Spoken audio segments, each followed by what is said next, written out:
Good morning. Today is Tuesday, June 23rd, and your President Donald Trump is waking up at the White House. At 8 o'clock this morning, he will be beginning his executive time, and at some point this morning, he'll be leaving D.C., headed to Pennsylvania, where he is scheduled to deliver remarks at 2 o'clock at the Mack Trucks Lehigh Valley operations in Macungie, Pennsylvania.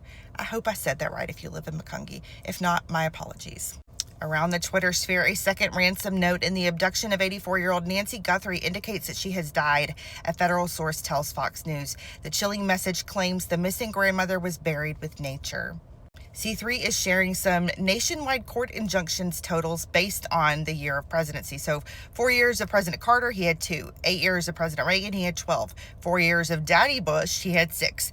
8 years of Clinton, he had 12. 8 years of W, he had 6. 8 years of Obama, he had 12. 4 years of Biden, he had 14. 44 years of previous presidents, there were a total of 64 court injunctions. We've had 5.5 years of President Trump, and he's had 101 court injunctions. Obama appointed U.S. District Judge Amy Berman Jackson just blocked the Trump administration from restricting SNAP benefits used for soda and candy because heaven forbid the taxpayers not want to pay for junk food for people who can't afford their own food in the first place.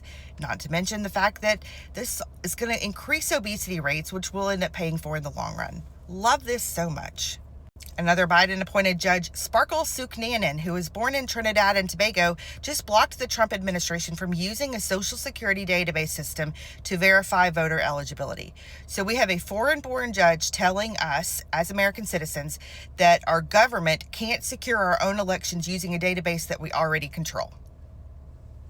Make it make sense. Imagine having to explain to George Washington that America can't prevent illegal aliens from voting in our elections because a foreign-born judge called Sparkle Suknanen said so. Josh Hawley shares that the MLB commissioner has written to him and admits that they were wrong to threaten the Giants players over Bible verses and promises never to fine or discipline these players or any players for their religious beliefs. On that same note, the Florida Attorney General has subpoenaed MLB for alleged religious discrimination against Christians. Rand Paul is sharing last week Anthony Fauci notified us that he will not voluntarily testify before the Senate Homeland Security and Governmental Affairs Committee, even though he had previously agreed to do so. Therefore, today I have issued a subpoena requiring him to testify before the committee in public next month. Rand Paul is sharing, here is what we know. U.S. taxpayer money funneled through USAID and NIH funded gain-of-function research at the Wuhan Institute of Virology. That research likely caused the COVID pandemic that killed millions and cost trillions. Dr. Fauci personally signed off on these experiments, then lied to Congress about it.